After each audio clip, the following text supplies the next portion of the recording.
Hello there, my name is Cases and welcome to my review/thoughts on Kizumonogatari, the chronological first part of the Monogatari series, the first of the novels to be released in English, and also somehow the 9th part of the anime adaptation in the form of a trilogy of movies.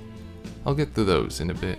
I'll be talking about the contents of the novels, and thus all 3 movies, so I'll try not to be too specific plot-wise, but be warned for any potential spoilers.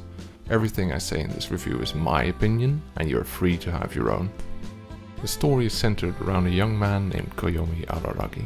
Araragi is just your average teenage loner who is ensnared in a conversation with the class representative Tsubasa Hanekawa and ends up discussing a rumor about a vampire wandering the streets at night.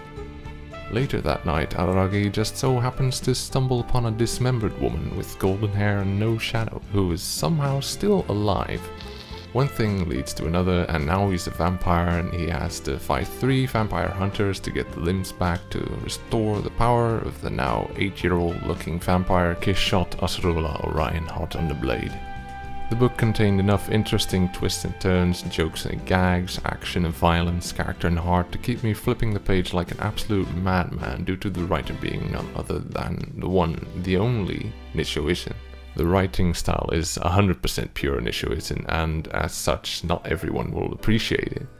This is the most action-packed part of the Monogatari series, so it makes for an easier entry into the series than Bakemonogatari, but it's something to keep in mind if you plan on continuing the series, that the rest is even more dialogue heavy than this one.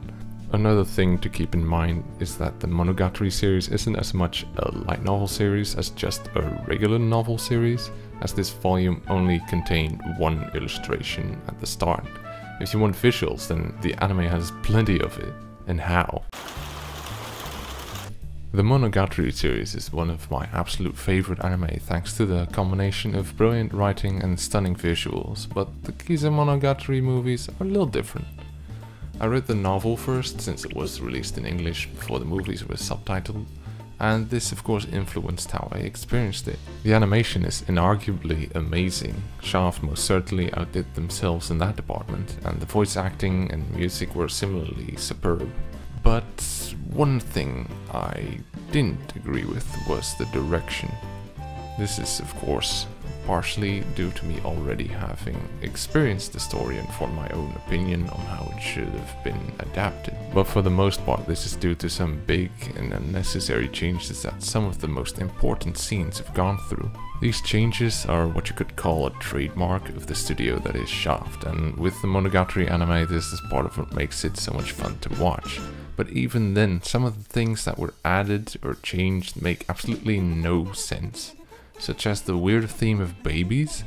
Like, what the fuck was that about?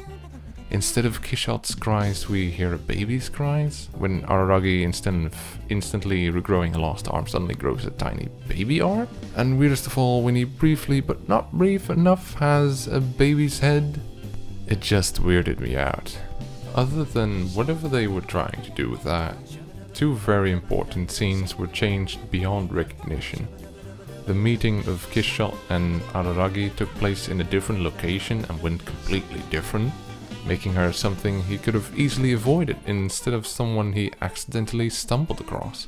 The last fight was basically interrupted by some sort of weird slapstick routine that took away all seriousness it was supposed to have, and I think it's just sad how an otherwise amazing adaptation had these weird changes that took away from my overall enjoyment. The first movie was a letdown because of this. The second movie most closely resembled the novel and gave me some hope for the last one, but I was mistaken. But if I ignore these weird changes for a moment, then I do have to say it was a great adaptation in every way, so I'll give it a high score regardless. Something people likely wonders if they should watch or read Kizumonogatari first, since in chronological order this is the first part, and that depends on more than a few factors.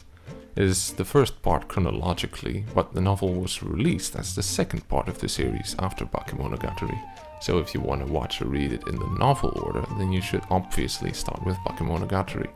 But Nissho Ishin states in the afterword of Kizumonogatari that it doesn't really matter which one you read first and that the Kizumonogatari first order is just as legit. But if you're watching it, then it's a little bit more complicated. Much like Nishio Shin's writing, the Monogatari anime has a unique style that not everyone will like. And to jump headfirst into what I consider to be the weirdest one so far is not something I would recommend. Instead, I would recommend watching Bakemonogatari first to get used to both the perplexing directorial work of Akiyuki Shimbo and the extraordinary animation style that Shaft utilizes to its full extent in this movie, though the counter-argument of diving in the deep end can also be made. I give the novel a 10 out of 10, as it is the novel that made me realize reading books isn't just something you do for school and can also be fun. The movies get a separate rating of 9 out of 10, a great adaptation overall, despite being completely off the mark on a few points. If you don't plan to read the novel, then by all means treat yourself to the visual spectacle that is the Kizumonogatari trilogy. But if you don't have some kind of irrational hatred towards books, then I recommend you read it before or after watching the movies. But however you might experience it, I hope you enjoyed it as much as I did.